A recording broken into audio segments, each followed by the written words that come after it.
Hello learners, welcome to our study. நம்ம research ஆப்டிடியூட்ல பார்க்க போறோம். ரிசர்ச் ஆப்டிடியூட்ல பார்க்கும்போது ரொம்ப இம்பார்ட்டண்டா எல்லா வருஷமும் நீங்க என்டிஏ கொஷின்ஸ் எடுத்தீங்கன்னா சாம்பிளிங்ன்ற டைப் ஆஃப் ஒரு கொஷின்ஸ் இருக்கும். சாம்பிளிங் பார்க்கும்போது ரெண்டு டைப்ல பிரிப்பாங்க. ஒன்னு ரேண்டம் சாம்பிளிங், இன்னொன்னு நான் ரேண்டம் சாம்பிளிங். அந்த ரேண்டம் சாம்பிளிங்ல வரும்போது என்னது ப்ராபபிலிட்டி சாம்பிளிங் வந்துடும். ஓகேங்களா? நான் ரேண்டம் சாம்பிளிங் வரும்போது என்னது நான் ப்ராபபிலிட்டி வந்துடும். அப்ப ப்ராபபிலிட்டி சாம்பிளிங்னு இங்க நமக்கு கொடுக்கும் போதே நமக்கு என்ன இது பண்ணிக்கலாம் அப்படின்னு பாத்தீங்கன்னா, நான் ப்ராபபிலிட்டி சாம்பிளிங் பத்தி சொல்றேன். ஃபர்ஸ்ட் ஒரு ப்ராபபிலிட்டி சாம்பிளிங் அப்படின்னும் போது நமக்கு கீ பாயிண்டே என்னன்னா ஈக்குவல் சான்ஸ். இது first key point. Second key point என்ன அப்படின்னு பாத்தீங்கன்னா, என்ன ப்ராபபிலிட்டினா அப்ஜெக்டிவ். ஓகேவா? தேர்ட் அப்ஜெக்டிவ் அப்படின்னு சொல்லும் போதே நமக்கு யார் வருவா அப்படின்னு பாத்தீங்கன்னா குவான்டிடேட்டிவ் ரிசர்ச். ஓகேங்களா? இதெல்லாம் பாத்தீங்கன்னா கீவேர்ட்ஸ். எப்பவுமே உங்களுக்கு வந்து இந்த மாதிரி கீவேர்ட்ஸ் வச்சுதான் உங்களுக்கு ஈஸியா ப்ரெடிக்ட் பண்ணலாம். நம்ம நிறைய டெஃபினேஷன்றது தேவையில்லை. அடுத்தது ஃபோர்த் ஒன் என்ன அப்படின்னு பாத்தீங்கன்னா நம்மளோட சாம்பிள் சைஸ் வந்து லார்ஜ். இதுதான் இதோட முக்கியமான கீ பாயிண்ட். அடுத்தது ஃபைனலா ஒன்று ஃபிஃப்த் கீ பாயிண்ட் எழுதிற நோ பயாஸ். என்ன இருக்காது? நோ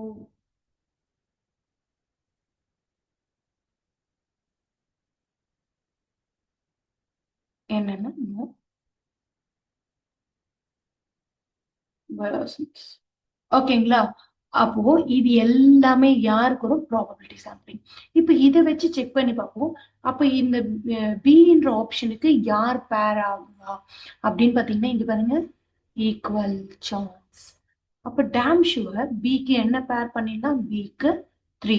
அப்போ நான் பிக்கு 3 போது இங்க பாருங்க ரெண்டு ஆப்ஷன் இருக்கு. இப்போ half and half 50-50 ratio remove. ஓகேங்களா? அப்போ இதுக்கு ப்ராபபிலிட்டிக்கு என்ன இருக்கோ அதுக்கு ஆப்போசிட்டடா இருக்கிறது நான் ப்ராபபிலிட்டி சான்ஸ். அப்ப நான் ப்ராபபிலிட்டி சாம்பிளிங் என்னது? இங்க ஈக்குவல் சான்ஸா? அப்ப இங்க என்னது ஆப்ஷன்? இதுக்கு என்ன வரும்? கண்டிப்பா option 1. No no not equal chance. இது என்னது? அப்ஜெக்டிவா? இது என்னது? சப்ஜெக்டிவ். இது குவான்டிடேட்டிவா? Third one qualitative. 1 minute.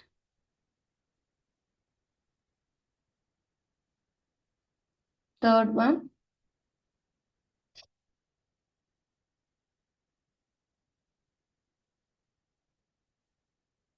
search. ஓகேங்களா? இது அப்ப இதுல என்ன இருக்கும்? பயாஸ் பேஸ் பண்ணி தான் இது உள்ள போகும். அப்ப இதுல இருந்து நமக்கு தெரிஞ்சிருச்சு. ஓகே. ஆனா இன்னொரு விஷயம், நீங்க நான் ப்ராபபிலிட்டி சாம்பிளிங்க வந்து என்ன பண்ண தேவையில்லை அப்படின்னு பாத்தீங்கன்னா எல்லாமே ஆப்ஷன் 4. அப்ப நமக்கு இது நோ நீட் வழி. ஓகேங்களா? இப்போ நெக்ஸ்ட் இப்ப பார்த்துட்டோம். ஆஃப் அண்ட் ஆஃப்ல பார்க்கும்போது நமக்கு என்ன ரிமூவ் ஆயிடுச்சு. இந்த பாயிண்ட்ஸ் எல்லாம் நோட் பண்ணிக்கோங்க. தென் நெக்ஸ்ட் நம்ம யாரை பார்க்க போறோம் அப்படின்னு பாத்தீங்கன்னா இதுல இப்போ வந்து சாட்டிஸ்ஃபைட் சாம்பிளிங், சிஸ்டமேட்டிக் சாம்பிளிங், இவங்க ரெண்டு பேர் பார்க்கலாம். அதனால நான் ஞாபகம் வச்சுக்கோங்க, சாட்டிஸ்ஃபைட் சிஸ்டமேட்டிக் சாம்பிளிங் ரெண்டு பேருமே ப்ராபபிலிட்டி சாம்பிளிங்குள்ள தான் வருவாங்க. இட்ஸ் தனி டைப்ஸ், அதையும் பார்க்கலாம். அது நெக்ஸ்ட் கொஷின்ஸ் வரும்போது நம்ம ஒன் பை ஒன் பார்க்கலாம். அப்போ சிஸ்டமேட்டிக் சாம்பிளிங் அப்படின்னும் போது ஃபார் எக்ஸாம்பிள் நான் வந்து சிஸ்டமேட்டிக் சாம்பிளிங் எடுக்கும்போது நான் ஒரு யூனிட்டுக்கு ஒரு ரேண்டமா சாம்பிள் எடுக்கிறேன்னு வச்சுக்கோங்களேன். நமக்கு தெரியும் நமக்கு எத்தனை யூனிட்ஸ் இருக்கும்? 5 யூனிட்ஸ் இருக்குமா நம்மளோட சிலபஸ். இதுல நான் ஃபர்ஸ்ட் யூனிட்டுக்கு மட்டும் என்ன எடுக்கிறேன்? சாம்பிள் எடுக்கிறேன். அந்த ஃபர்ஸ்ட் யூனிட்டுக்கு நான் சாம்பிள் எப்படி எடுக்கிறேன்? ரேண்டமா சாம்பிளை செக் பண்றேன். அப்போ இந்த ரேண்டமா நான் எப்படி செக் பண்ணணும், இதே மாதிரிதான் மீதி இருக்க 4 யூனிட்டுக்கும் நான் என்ன பண்ண போறேன்? செக் பண்ண போறேன். அதுதான் என்னது?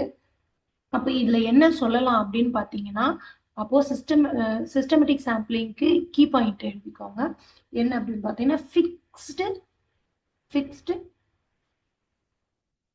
இருங்க, இங்க கொஞ்சம் ரப் பண்ணி எழுதிக்கலாம்.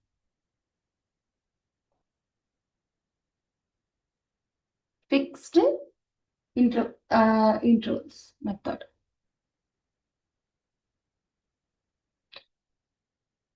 இந்த ஃபிக்ஸ்டு இன்டர்வல் மெத்தட்ல நம்ம இப்ப எழுதும்போது அப்ப எப்படி இருக்கும், நான் எப்படி ஃபர்ஸ்ட் இதுக்கு எப்படி எடுக்கணும்னா செகண்ட் தேர்டு ஃபோர்த் அப்படி தான் எடுப்பேன். அப்போ இது எப்படி இருக்கும், லிஸ்ட் ஆஃப் ஐட்டம்ஸ் டிபெண்ட்ஸ் பண்ணியிருக்கோம். ஓகேங்களா. இப்போ அடுத்தது ஸ்டாட்டா, ஸ்டாட்டிஸ்ஃபை சாம்பிளிங் ஸ்டாட்டான்றது குரூப். இது எப்படி குரூப்பை பிரிப்போம்னா ஹெட்ரோஜீனியஸ்ல இருந்து ஹோமோஜீனியஸ்க்கு பிரிப்போம். அப்ப இதோட கீ பாயிண்ட்ல பாருங்க, ஹெட்ரோஜீனியஸ் அப்படின்னும் போது நம்ம இதுக்கு என்ன கொடுப்போம் அப்படின்னு பாத்தீங்கன்னா வித்தின் த ஸ்டேட்மெண்ட்குள்ள நமக்கு வரும். யாரு ஹெட்ரோஜீனியஸ். ஓகேங்களா. அப்போ ஹெட்ரோஜீனியஸ்ல இருந்து ஹோமோஜீனியஸ். அப்போ ஹோமோஜீனியஸ்னு எடுக்கும்போது the statement heterogeneous to homogeneous statementக்கு பிரிப்போம். எப்படி பிரிப்போம், stratify sampling எப்படி இருக்கும்,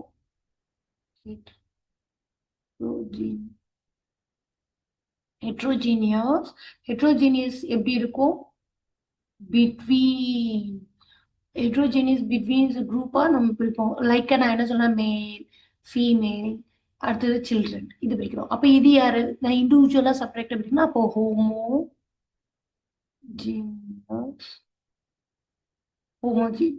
அப்போ ஹோமோஜீனியஸ் என்னும்போது within the statement. ஓகேங்களா. அப்போ இந்த ஹெட்ரோஜீனியஸ் ஹோமோஜீனியஸ் பாப்புலேஷன்ல நான் சப்ஸ்டியூஷன்ல பிரிக்க போறேன் அப்படின்னும் போது கீ பாயிண்ட் தெரிஞ்சிடும். அப்போ இப்போ அடுத்து பாருங்க ஹோமோஜீனியஸ், அப்போ ஸ்ட்ராட்டிஃபைட் சாம்பிளிங். ஓகேங்களா. அப்போ ஏக்கு என்ன 2, அப்போ டேம் ஷுர் தெரிஞ்சிச்சு என்னோட ஆன்சர் என்னது 3 தான் என்னோட ஆன்சர். ஓகேங்களா. இந்த மாதிரி கீ பாயிண்ட்ஸ் வச்சு நீங்க கண்டுபிடிச்சீங்கன்னா கண்டிப்பா ஈஸியான ஆன்சர்ஸை கண்டுபிடிச்சிடலாம். ஓகேங்களா. ரொம்ப கான்செப்டை போட்டு வேண்டாம், இதுக்கு இவ்வளவுதான் கீ பாயிண்ட்ஸ் அப்படின்ற மாதிரி மென்ஷன் பண்ணி பாருங்க. கண்டிப்பா டாம் ஷோர் உங்களுக்கு ஆன்சர் வந்து. Thank you. See you in next class.